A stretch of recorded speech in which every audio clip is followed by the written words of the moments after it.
Mis padres financiaron la vida lujosa de mi hermano y luego esperaban que yo pagara sus deudas. Él tuvo colegio privado, vacaciones de lujo y apoyo incondicional, mientras yo trabajaba en 2 empleos solo para sobrevivir. Ahora que se está ahogando en deudas, mis padres decidieron que es mi turno de ayudar a la familia. Pero en vez de eso, me alejé, y ahora están furiosos porque su hijo dorado no tiene a nadie más que lo salve. Desde pequeño, siempre tuve claro que mi hermano, Alejandro, era el hijo dorado de la familia. Tenía carisma, inteligencia y esa seguridad natural que hacía que la gente se sintiera atraída por él. Mis padres, especialmente mi madre, lo adoraban. Lo trataban como si estuviera destinado a la grandeza, un futuro CEO, un hombre que cambiaría el mundo, el que haría que nuestra familia se sintiera orgullosa. Y luego estaba yo, Javier. No era tonto, pero tampoco era lo que mis padres llamaban dotado. Si Alejandro era el prodigio, yo era el burro de carga, el que tenía que esforzarse el doble para recibir la mitad del reconocimiento. Mis notas eran decentes, pero no me salían sin esfuerzo como a él. Yo tenía que sudar por cada sobresaliente, mientras que Alejandro podía dormirse en clase y aún así sacar las mejores calificaciones. Y por eso, mis logros siempre eran recibidos con un simple, bien hecho, Javier. ¿Ahora, ya te enteraste? Alejandro ganó otra competencia académica. Desde pequeños, nuestros papeles estaban definidos. Alejandro era el que llegaría lejos, y yo era el que tendría que trabajar duro. Esa era la forma en que mis padres me decían, estás solo. Nunca lo dijeron directamente, pero sus acciones lo dejaban claro, todo su dinero, su tiempo y su energía estaban destinados a Alejandro. ¿Necesitaba un profesor particular? Le conseguían el mejor. ¿Quería aprender un pasatiempo costoso? No había problema. ¿Quería ir a un colegio privado de prestigio? Lo hacían posible.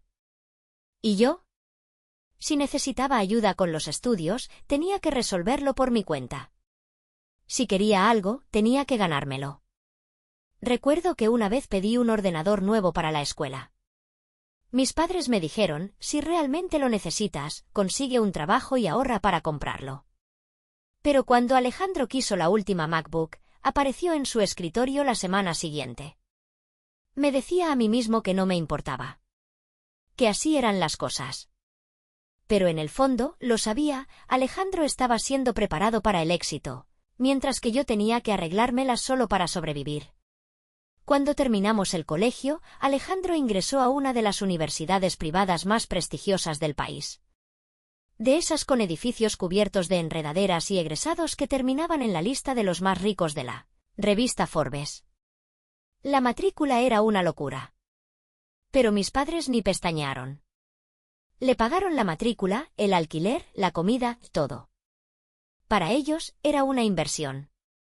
Creían que Alejandro tendría tanto éxito que les devolvería el dinero multiplicado en el futuro. Mientras tanto, mi realidad era otra. Ni siquiera me dieron la opción de elegir una universidad cara. Tuve que ir a una pública cercana porque era lo que podíamos costear. Pero seamos honestos, no era lo que podíamos costear. Era lo que yo podía costear. Trabajé en 2 empleos de medio tiempo para pagar la matrícula. Estudiaba de noche, hacía trabajos freelance y me las ingeniaba para llegar a fin de mes. Mientras Alejandro hacía contactos con futuros millonarios y asistía a fiestas en apartamentos lujosos, yo sobrevivía con turnos nocturnos y aprendía a estirar cada euro. Mirando atrás, no me arrepiento de mi camino. Fue difícil, sí, pero me enseñó algo que Alejandro nunca tuvo que aprender, la autosuficiencia. Aprendí a presupuestar, a manejar el dinero con inteligencia y a vivir con menos. Alejandro, en cambio, nunca tuvo que pensar en esas cosas. Creció creyendo que el dinero siempre estaría ahí, que el éxito le llegaría sin esfuerzo, y que si alguna vez caía, alguien estaría ahí para atraparlo. Yo no tenía esa red de seguridad. Sabía que si cometía un error, no habría un plan de respaldo. Y quizá por eso me esforcé más. Porque tenía que hacerlo. Pero lo que no me di cuenta en ese entonces era que, algún día, esas mismas lecciones lo cambiarían todo. Después de la universidad, empecé a trabajar de inmediato. No buscaba mi trabajo soñado ni una gran visión de éxito, solo quería estabilidad. Conseguí un empleo en tecnología. No era glamuroso, pero pagaba bien y sabía que era mi boleto a algo mejor. Mientras mis compañeros mejoraban sus coches, se mudaban a barrios exclusivos y viajaban por Europa. Yo seguí con mi plan. Alquilé un apartamento pequeño en una zona no muy buena. Manejé un coche viejo pero confiable y preparé mi comida todos los días. Cada sueldo, la misma rutina. Llenaba mi fondo de pensiones, invertía en acciones e index funds, y aprendí a vivir con menos de la mitad de mis ingresos. No siempre fue fácil, hubo momentos en los que quise darme un capricho, darme un respiro. Pero siempre me recordaba el panorama general. Si lograba acumular suficiente riqueza temprano, no tendría que trabajar para siempre. Mientras tanto, Alejandro vivía una realidad completamente distinta.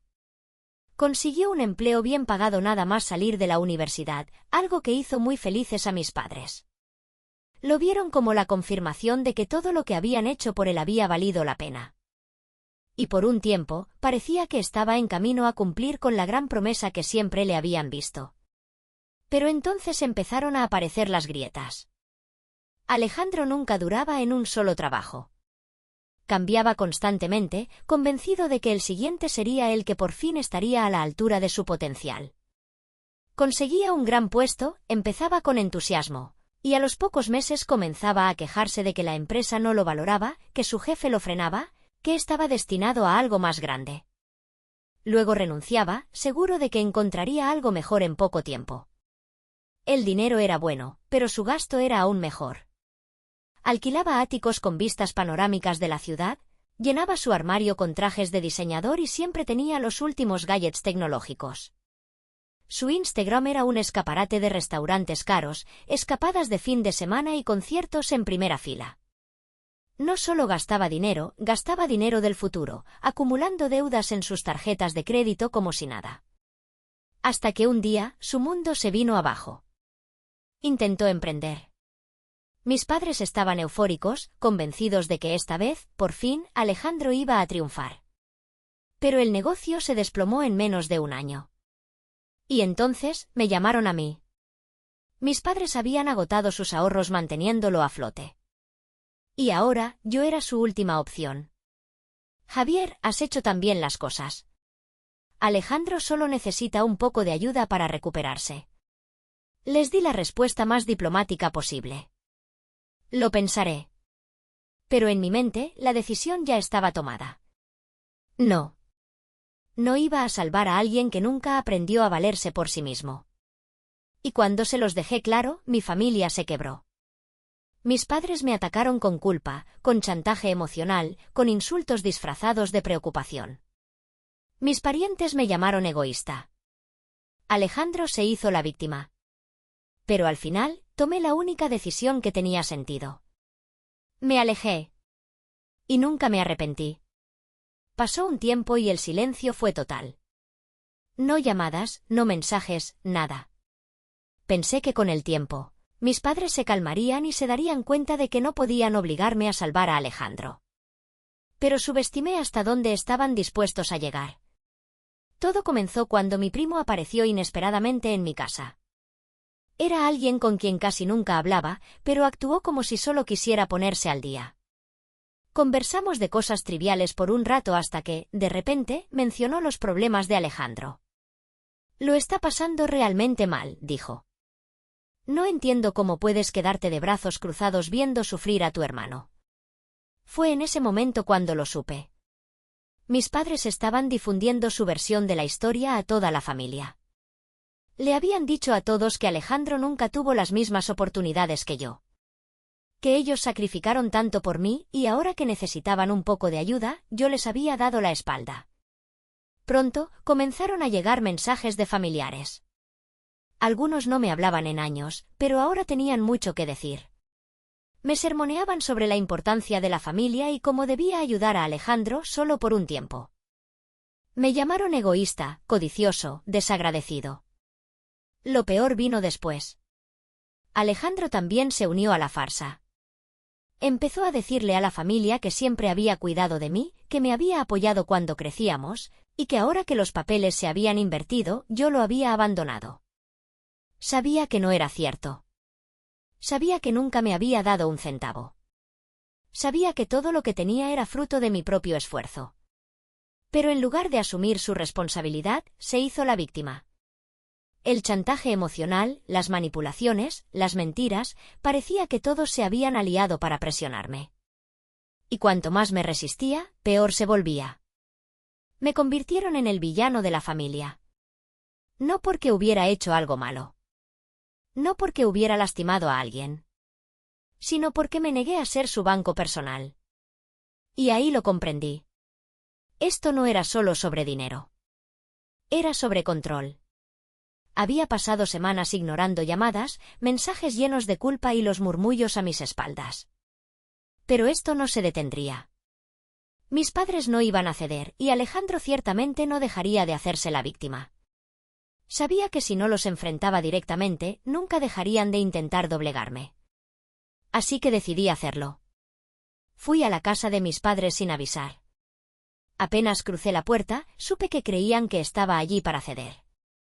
Mi madre tenía esa expresión de esperanza. Mi padre se reclinó en su silla como si ya hubiera ganado. ¿Y Alejandro? Alejandro simplemente sonrió con superioridad, seguro de cómo terminaría esto. No los dejé hablar primero. Les solté todo de golpe. Les dije que sabía lo que habían estado diciendo de mí. Que habían distorsionado la historia, haciéndose pasar por padres sacrificados que solo querían ayudar, mientras yo era el hijo ingrato que los traicionó. Les señalé su manipulación, sus mentiras, sus tácticas sucias. Ustedes no me criaron para ser independiente porque querían que tuviera éxito, dije. Me criaron para ser independiente para que un día pudieran tratarme como una inversión. No les importaba cuánto me esforzara o qué sacrificios hiciera ***. Solo les importaba si estaba dispuesto a compartir las ganancias. La cara de mi madre se desmoronó. Mi padre guardó silencio. Y por primera vez, Alejandro pareció incómodo. Entonces, mi madre rompió a llorar. Empezó a decir que siempre habían dado todo por mí.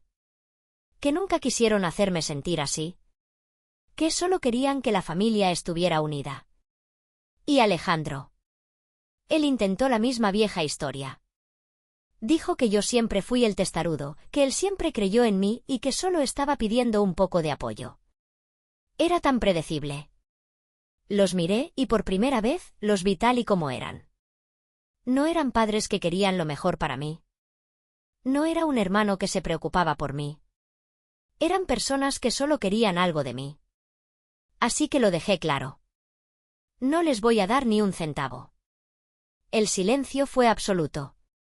No me importa cuánto supliquen, a cuántos familiares recluten en su contra o cuántos intentos de manipulación hagan. He pasado toda mi vida viendo cómo ponían a Alejandro primero, haciendo todo para que nunca tuviera que luchar, mientras yo tenía que arreglármela solo. Y ahora, como ya no pueden mantenerlo, ¿esperan que lo haga yo? No. Estoy harto. Vi cómo la esperanza en sus rostros se transformó en ira. Las lágrimas de mi madre se detuvieron. La expresión de mi padre se endureció. ¿Y Alejandro? Murmuró algo entre dientes. Algo sobre que siempre supo que yo era un egoísta de mierda. Eso fue todo. Me di la vuelta y salí de la casa. No miré atrás. Bloqueé sus números. Ignoré a los familiares que intentaban hacerme entrar en razón. Los dejé contar la historia que quisieran. Porque al final del día, yo era libre. Por primera vez en mi vida, no cargaba con sus expectativas, su culpa, sus demandas. Había luchado demasiado por construir la vida que quería. Y no iba a desperdiciar ni un segundo en personas que solo me veían como una fuente de dinero. Así que seguí adelante. Y jamás me arrepentí. Ha pasado un tiempo desde que salí de esa casa, y ni una sola vez he mirado atrás con arrepentimiento. Cortar lazos con ellos no fue fácil. Nunca es fácil alejarse de personas que se supone que te aman incondicionalmente. Pero ese día entendí algo: el amor sin respeto no es amor. Mis padres y Alejandro nunca me respetaron. Nunca me vieron como una persona con mis propios sueños, mis propias luchas o mi propio derecho a disfrutar la vida que construí. Me vieron como un recurso, algo que podían usar cuando les convenía. Y una vez que acepté eso, quedó claro que alejarme era la única decisión que tenía sentido. Al principio hubo silencio. No llamadas, no mensajes, nada. Luego llegaron los últimos intentos de manipulación, los últimos esfuerzos desesperados para hacerme sentir que los había traicionado. Mi madre me envió un último mensaje diciendo que rezaría por mí, y que esperaba que algún día entendiera cuánto habían sacrificado. Mi padre simplemente escribió: «Te arrepentirás de esto». ¿Y Alejandro? Ni siquiera se molestó. Supongo que, en su mente, yo nunca existí más allá de lo que podía hacer por él. Y sinceramente, eso estuvo bien para mí. Pasé años de mi vida intentando demostrar algo. Trabajando más duro. Siendo suficiente. Ganándome su aprobación. Pero nunca la necesité. La única persona a la que tenía que demostrarle algo era a mí mismo. Con ellos fuera de mi vida, todo cambió. Mi esposa y yo finalmente tuvimos la paz que tanto habíamos deseado. Viajamos, exploramos, pasamos tiempo haciendo cosas que nos hacían felices. Sin la carga de la manipulación familiar, pude disfrutar verdaderamente la libertad por la que tanto trabajé. Nos fuimos de viaje sin planes, despertándonos en pequeños pueblos solo para descubrir lo que ofrecían. Hicimos largas caminatas, cocinamos juntos y simplemente vivimos sin el peso de las expectativas de los demás. La libertad financiera no se trataba solo de los números. Se trataba de tener control sobre mi propia vida. No más presiones para ser el responsable. No más culpa por vivir bajo mis propios términos. No más sacrificios para hacer sentir cómodos a los demás. Y la lección más valiosa que aprendí. Los límites lo son todo. No importa si es familia. Si te faltan al respeto, te usan, te manipulan o esperan que te sacrifiques por ellos. No merecen un lugar en tu vida. Me tomó 35 años aprender eso. Y no lo olvidaré nunca más.